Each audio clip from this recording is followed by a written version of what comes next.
question. It says a rectangle is inscribed in a circle such that each vertex of the rectangle lies on the circumference of the circle. So we have this circle.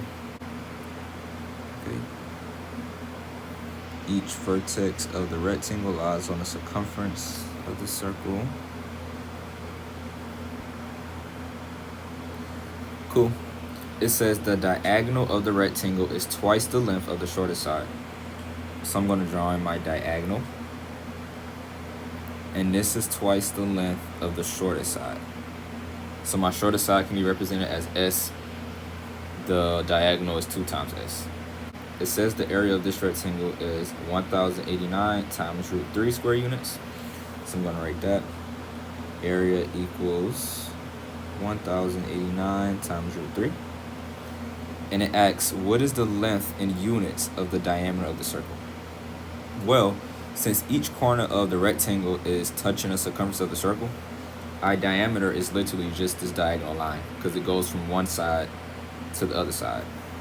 So if we can figure out what S is, we can find 2S, which is the diameter. Okay. They also give us that the area is 1089 root 3.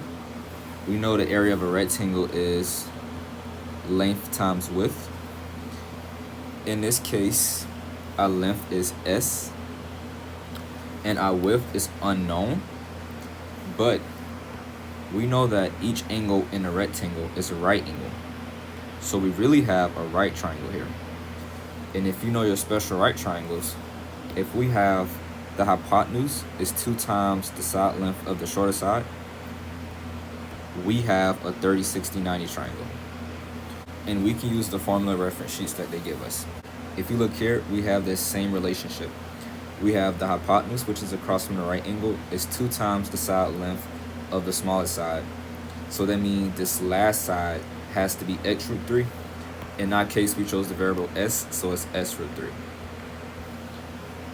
If you did not recognize the 30, 60, 90 triangle or the ratios, you can solve for this using the Pythagorean theorem. You can use a squared plus b squared equals c squared because we have a right triangle. I'm going to do my a is s, so I have s squared plus b squared, and my c is 2s. So I have s squared plus b squared equals 4s squared. Subtract s squared on both sides. I have b squared equals 4s squared minus s squared. So I have b squared equals 3s squared. Take the square root of both sides. I have b equals, now the square root of s squared is just s, but I can't take the square root of 3. So I'm going to have s square root of 3. So regardless of the method you use to figure out what this value is, we still need it to plug it into our area formula. So that's what I'm going to do. We found that our width is s root 3. And we know that this area is equal to 1089 root 3. I'm going to simplify this out a little bit. Have s times s root 3. So this is s squared root 3 equals 1089 root 3. Now I'm looking at this. If I divide both sides by root 3, I can get closer to what s is. It's going to cancel on both sides. Have 1089 equals s squared. I want to take the square root of both sides, and I get s equals 33. And remember, our diameter is just the length of this diagonal line, which is 2s. So I'm going to plug in 33 for s, which is just 66.